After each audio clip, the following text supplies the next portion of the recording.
guys, it's Amber. It's about 1:25 on Saturday morning. So 1:25 a.m.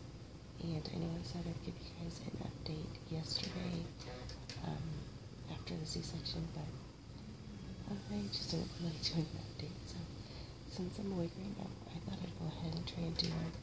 Sorry it's so quiet, but I don't want to seem weird doing talking to the camera. A lot of people see people in here vlogging. Just be weird. So yeah, got here yesterday morning at 10:30. Went to admitting. They sent me up a bunch of papers to labor delivery. Labor delivery sent me right over to their triage area and got me set up.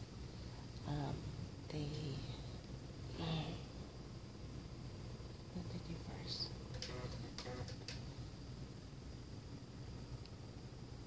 I don't remember what they did first, but got an IV. This is where the final place was. Let me see if I can show you guys this. Were the 2 attempts before they got this one in. So yeah, that wasn't fun.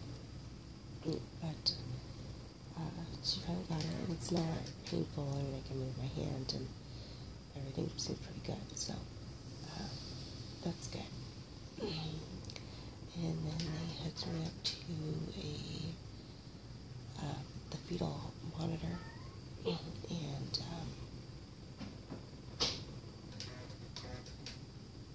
what else did they do? Oh, and they put the leg compression cuffs on. They let just a couple people back there at a time to sit with me, and they got Paul his scrub stuff, and then they were paging me to go down there. So surgery was scheduled for 12:30. I'm not too sure if it was like, if they called me right about 12:30 or a little after.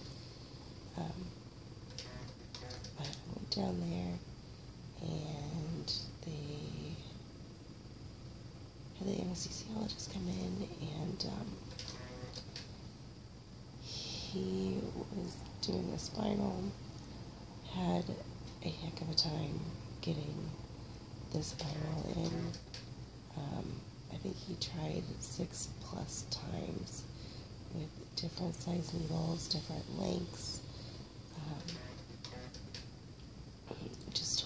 It was horrible. It took him probably 15 to 20 minutes just to get the spinal in the right place and to get it going.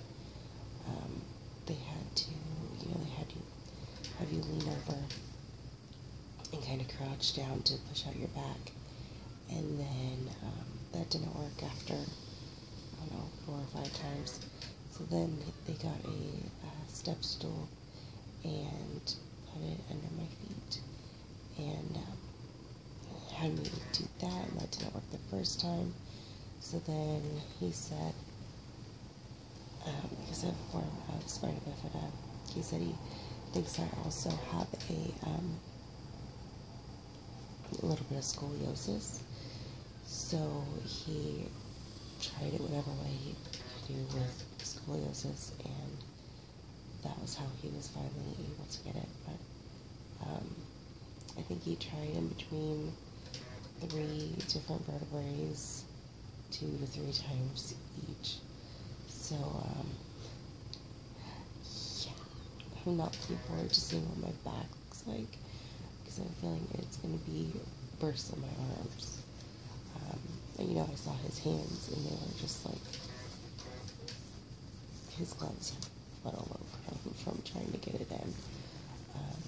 So once they got it in, they had me lay down, and then the nurse put the catheter in, and they hooked me up, took my arms out,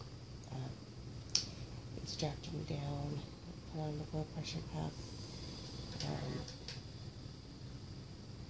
did all that, and then they let my husband in, and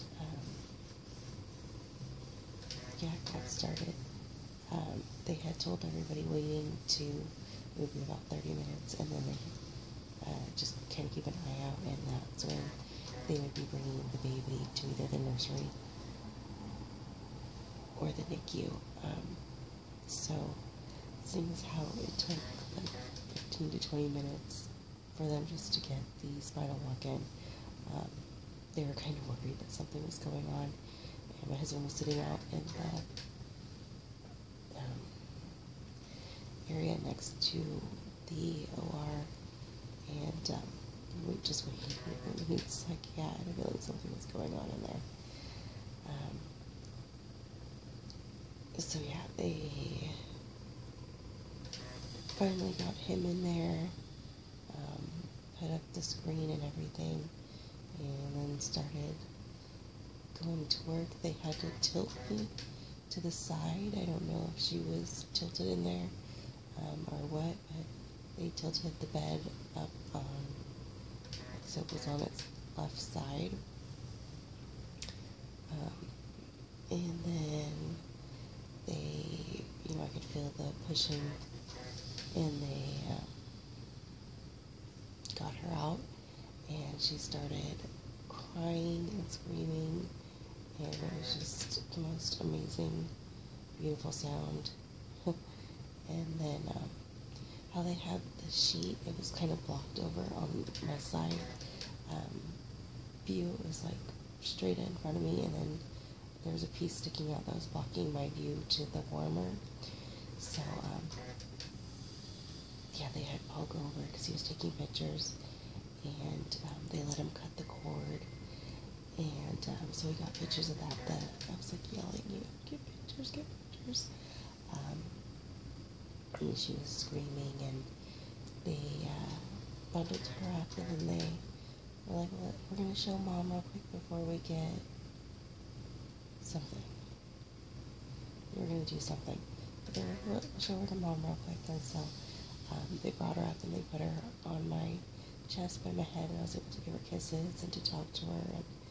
And I asked him, is she going to go straight to the NICU, or what's going on? And because the NICU nurses were in there, and the NICU nurse was like, she's doing really good right now. She's breathing okay, and her heart rate was good.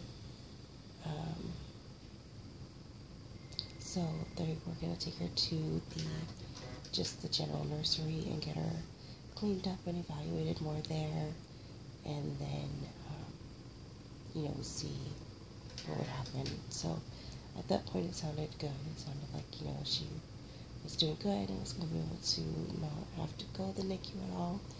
I asked if she was weighed yet, and they said no. So they were going to do that at the nursery, and then I asked if they could watch them cleaning her up and everything, everybody who was waiting in the waiting area, and they said yes. And so my husband and baby and the NICU team went to the baby nursery while I was in there getting stitched up, and I was talking to the doctor to make sure he tying my tubes, and he said he was doing it right then at the time I said it. She's like, okay. And my nurse in there was super nice, super sweet, and the anesthesiologist was really nice. I could tell he was getting frustrated though with not being able to get the spinal block in right away. He was joking and stuff when we first got in there, and then after a few tries, like halfway through the trying process, he was very quiet. So I could tell that he was just upset about it. But yeah, he was really nice and funny, And after they left, I was just laying there and I just felt so sleepy. And so I was closing my eyes and I woke myself up snoring a few times. So I know I fell asleep on the operating room table. Yes, I was doing at one point, and I was just like, I'm really tired. And I woke up a little bit later and from snoring, like I could hear myself snoring. And by then the doctor was out and they were preparing to move me from the operating bed to the gurney to go to recovery. And they had come in and they said that she weighed 6 pounds 4 ounces. So, big girl. And she's full head of hair. And then, so I was in recovery. And I was just kind of asking, you know, how she was doing and everything. And I don't remember if my husband came in. I think he came in and said they checked her blood sugar and it was 27 and they like it to be over 40, and her oxygen was like 88 and they want it to be, you know, 95 and above basically. So because of those two things, she was being transferred to the NICU. And I was just like, okay, well, you know, that's not too bad a thing. So it seemed so close that she was going to be able to be with me. And my nurse, the one that was in the surgery room, was also my nurse in recovery. She's like, well, let me go get her real quick. I want you to see her. And so she ran out there and got the NICU nurse to stop and bring the baby in. And then they held her up and I was able to kiss her and love on her a little longer. And then they took her down to the NICU and they stopped in the hallway and showed my family that was waiting as well. And yeah, so that was neat. And then my husband and I went down there and he came back and said that she had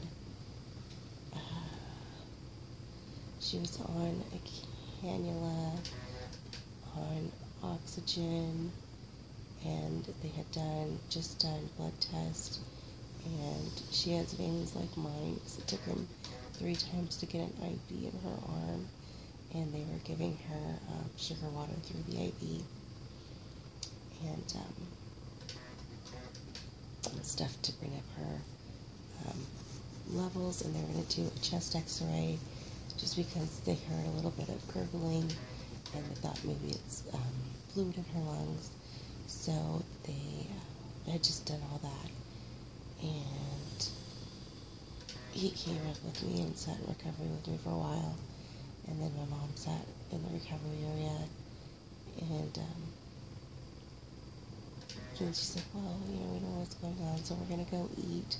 So then everybody but my husband left, who was down in, he had went back to the NICU, and he said that she was been taken off the oxygen, was on room air, it was 40% being pushed through a cannula, and then her blood sugars had gone up to 70 something, 9 or something,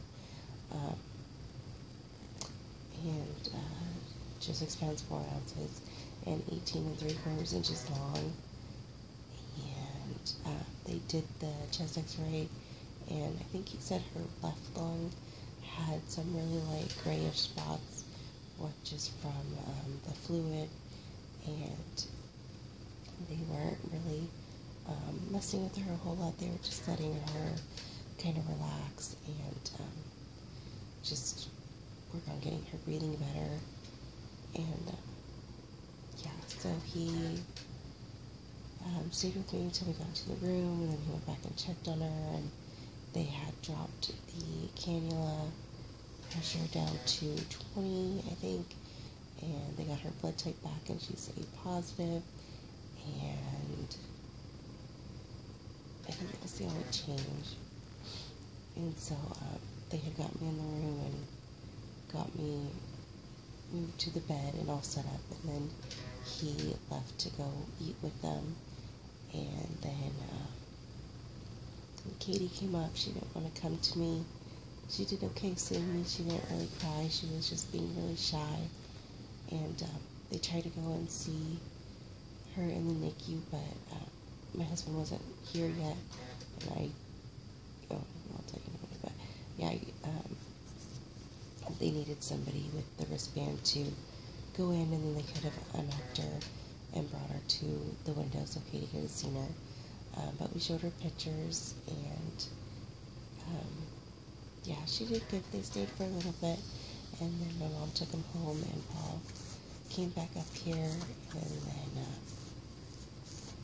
it was in the middle of shift change, so after shift change, he went and checked on her one more time and got some video of her, and then,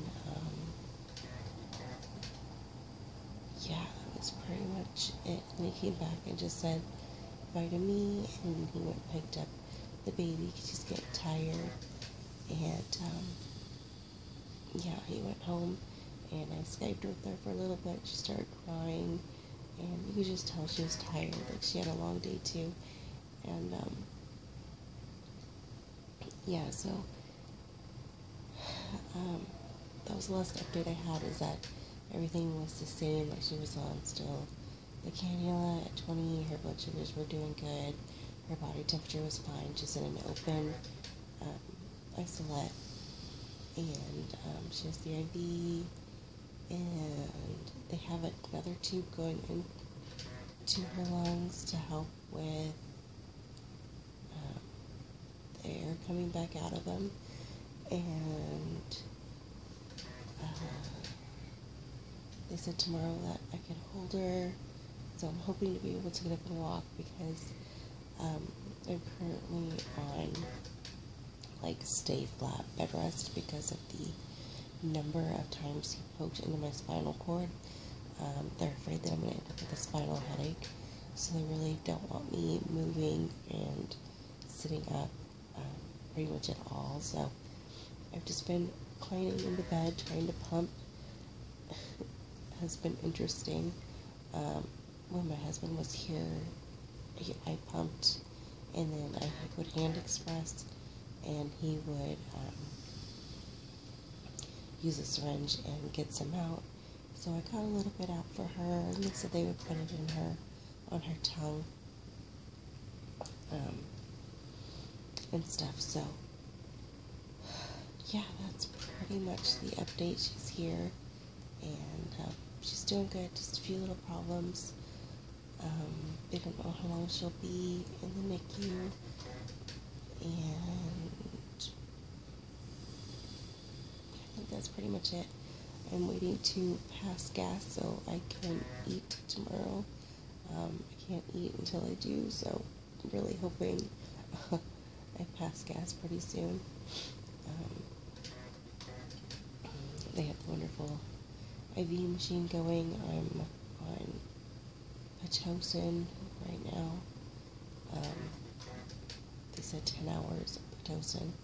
So, yeah, I don't even know what hour that is. Oh, and she was born at 1:35 p.m. And I think that's pretty much it. So I won't be able to do an update with the pictures or anything. I'll watch the video again and make sure there's nothing in there that says like where we are. And then I will post that video up for you guys. So this one's getting pretty long, and I'm sorry about that. I'm sorry about the late update, but that's what's going on right now. So yeah, I will talk to you guys hopefully within a few days with another update, and I'll try to put up the video of her as long as it doesn't show anything. And yeah, I'll talk to you guys later.